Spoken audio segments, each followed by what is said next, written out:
Shalom. My name is Uri Pilichowski. I'm a rabbi at Scheck Hillel Community School. Although I live here in Israel, I teach via Skype every single day to our seniors and once a week to our entire high school. I live here in Mitzpeh Yericho, which is right on the way from Yerushalayim to the Dead Sea. Right behind me is the city of Yericho, which my beautiful porch here overlooks. I specifically made this video outside so that you could hear that on a normal night in Israel, Israel is silent, it's peaceful. Listen. There's nothing to hear. There's a little dog barking over there, but other than that, there's nothing. Unfortunately, over the last couple of days, and for the reason why you're gathered here to daven to Hashem today, we've had a spate of violence, of terror, of horrors that has affected us. And it's unlike the times in the past where we've had rocket fire and other times where our peaceful existence has been interrupted. This is different. This scares everyone.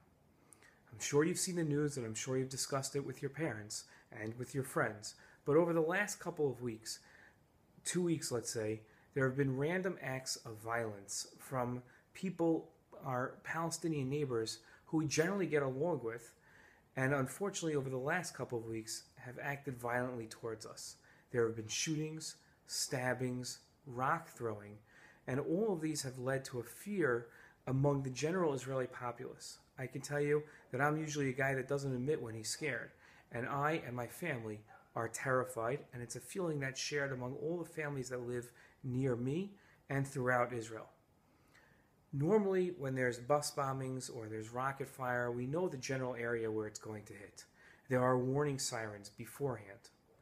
In this spate of violence over the last couple of weeks, it's happened everywhere.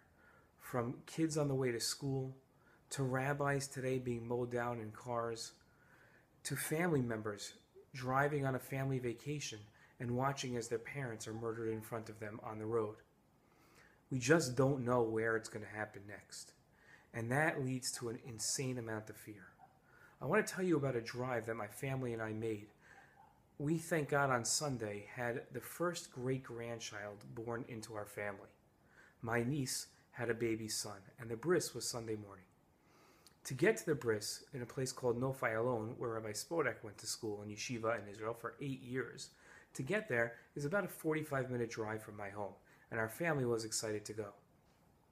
Along the way, we encountered a suicide bomber, a woman who was heading down to East Yerushalayim, to downtown Yerushalayim, with 4 massive barbecue gas canisters. She would have wreaked havoc.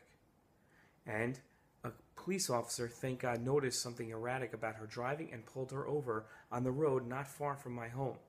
She blew herself up prematurely and the car, injuring herself and the hero police officer who stopped her. That was the start of the drive. As my wife continued on, she turned onto the 443, a normally safe road that bypasses Yerushalayim and gets you to the center of Israel with very little traffic. While there, Palestinians threw rocks at cars. And when we say rocks, we have to understand these are not little rocks that you throw like a baseball. These are boulders about this size that weigh somewhere between 30 and 50 pounds each. When they come crashing through your car, they kill. That was the drive there.